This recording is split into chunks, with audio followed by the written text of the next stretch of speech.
part of the dealership is I always treated, when I was doing other booking appointments and everything too. Yeah. Like Right. not everything. Well, you were the Jane of all trades, if I should say. Yeah, a warranty.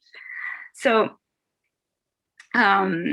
essentially, so yes, so dealership experience as customers, I always looked at. Yeah. And because without customers, we don't have the business. Mhm. And the great thing about the dealership and the bad thing about the having to operate the dealership is that people come and go. Yeah.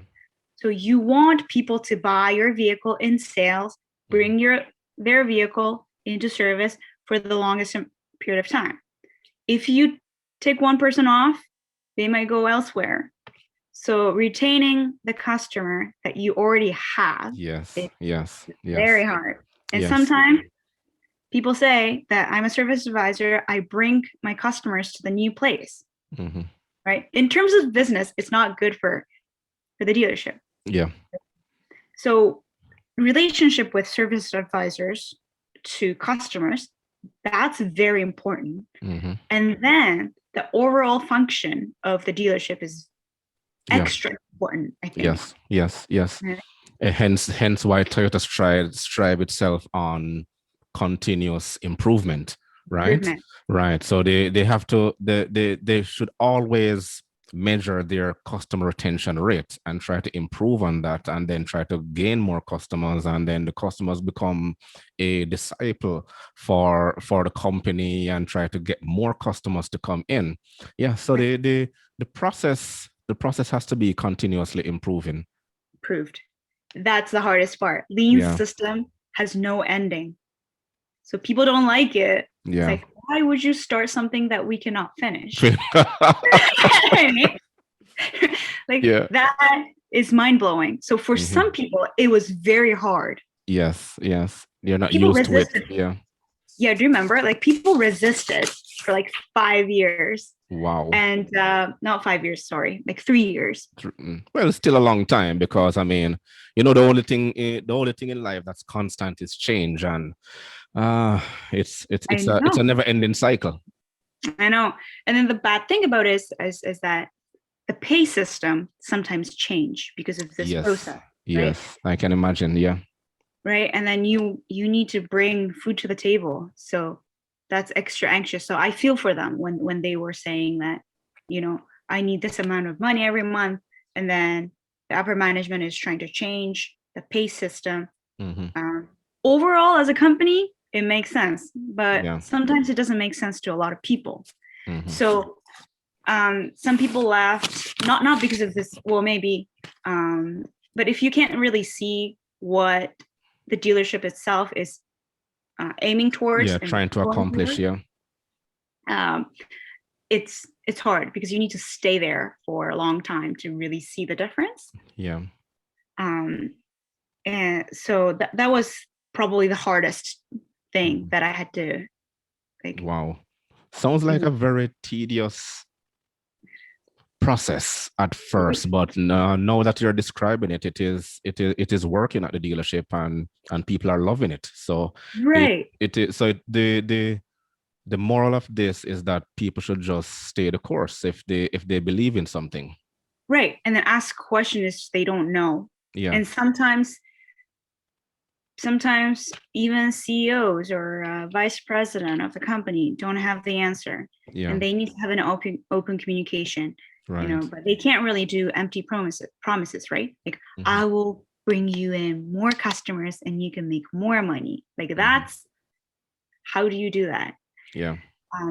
So that's the challenge that people sometimes face, I think, when they are working and then facing the customers, because they're confused. Their customers might benefit from it, but workers don't really know how they're going to be benefited from the change that this company is imposing you. And then I was caught in the middle, and I was like, right.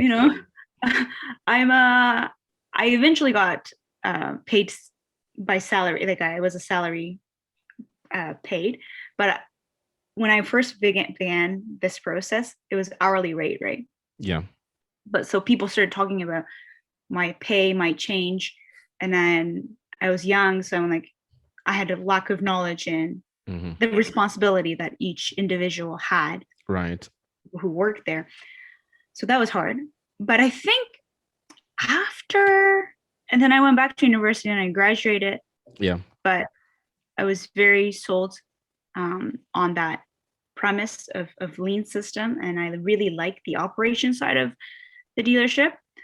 I went back to the dealership and I continued to work. Someone took over my position.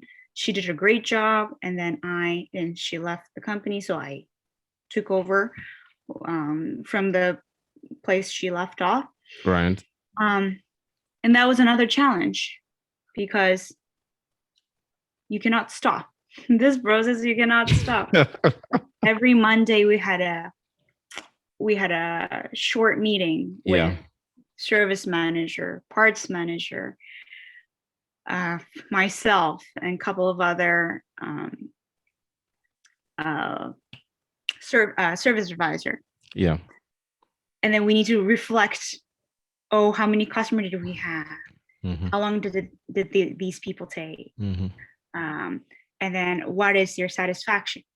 Yeah. So we had to create a feedback system. It's called Net Promoting Score, NPS score. Yeah. Where at the end of the service process, when you're paying, you're gonna circle from like 1 to 5. Would the satisfaction, or were they pleased with the service? Yeah. Would you recommend this dealership to other people? And I had to collect those papers, put it on Excel spreadsheet, find the average, and you can kind of tell how many people were so mad and then how many people were okay. Yeah. If you had an okay experience, you would probably circle 3 or 4, usually 4. So I did some data processing for that. Yeah. It sounds very, I don't want to say primitive. Like we didn't use any iPads or technology. But I think that's how we began. It's always good to invest in something that you are able to use. It's like a YouTuber. You're not gonna have this like tens of thousands of dollars of camera, right? To begin with, you're gonna start with your phone camera, and then and then eventually, you upgrade. Right.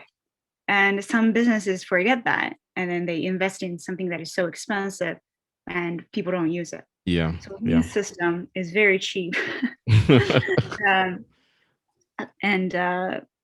it's hard to see the change. Yeah, for sure. Yeah. What else can I talk about? So the thing is, based on what you just explained about lean, it sounds like a lot of work. It is a lot of work. You did mention that, but at the same time, no, the challenges that you had to put up with in order to get that off the ground. But at the end of the day, you accomplished something. So that's, I would say kudos to you, because that was. I was very frustrated every single day for like 2 years. Yes.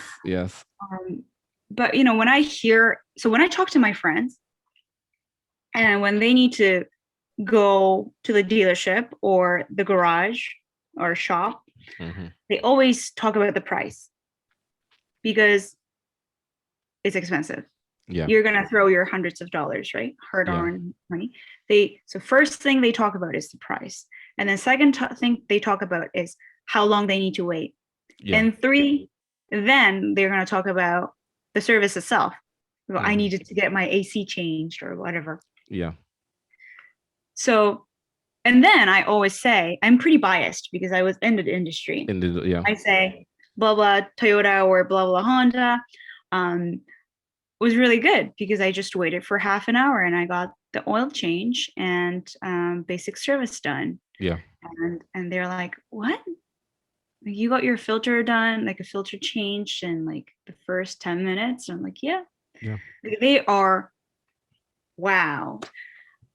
And one thing that the dealership is not known for the fun experience is that it's not because it's expensive. They don't see the value in paying, let's say $500. People don't really know how long it takes to create this genuine parts. Yeah. Ship it, Yeah. install it. Yeah. People who install it Mm-hmm. need necessary degree from Yeah. from college. Yeah.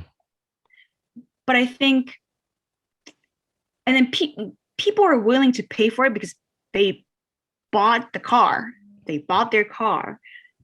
Is how we can add value to the service that they're getting. Yeah. I think that's one of the lean things. So yeah, I don't like punctured tire and then pay $350 for installation and the parts. Mm-hmm. Nobody wants it. But Yeah. if they explain to me, service advisor, here is the hole. They actually did. They brought my broken tire. Yeah. Here is the incision that it had. Probably came from driving on a pothole. Yeah, or a nail or something. Yeah. Yeah, and zipped it. So yeah, you have Michelin. We can get you Michelin in stock. We can do it in like half an hour, and it's gonna cost you blah blah blah. Mm-hmm. I'm sold because I'm not gonna go with a broken, like a punctured tire, right? Yeah. So communication is always key. Key. Honesty and clear communication. Yeah. Don't talk, like, use layman terms. Because as a customer, it's really a hassle, and people are not really thinking about their cars usually. They're just there to drive. Like, I talk about, my filter starts to like get dirty, then I would go change it. Like, I would notice because I was in the industry. Mm-hmm. But for most people, that's like, oh, I'll wait. Yeah. But safety and keeping your vehicle in a good shape I think it's very important, because whether you want to sell it later on or give it to your kids, or I don't know, you don't want to be driving with like rusty rotors and everything, right? Of course. Yeah. And that's why when the cars come to the dealership, it is also important to give them a 21-point inspection and let them know exactly what is going on, so they can be prepared for the next maintenance when it comes around. Right. Yeah. Oh, do you know that within our lean system, we do the check first? Okay. Yeah. So when customer comes in, they stop, and then they do 360 circle. Yeah. And then they check the filter. They change the filter if needed. They put the washer fluid right after, so people can see it. Right there in the driveway. Yeah, in the driveway inspection. Yeah. And I think, man, that, how long it took for people? It's like half a year. Yeah. But it works really well. Mm-hmm. Yeah. And I suspect the customers are fascinated just seeing that right there. Yeah. It's like they're in a Formula One racing pit, and the car comes in, and then the mechanics jump in and start doing the necessary changes for you to jump back in and get back out on the road. Right, because the lack of transparency, like, they don't see what technicians are doing, right? Yes. So that kind of introduces customers to, oh, we're actually taking care of your car. Yes. We're actually thinking about your car, touching it, feeling it, checking it. Mm-hmm. So in my opinion, I think that was very good. Yeah.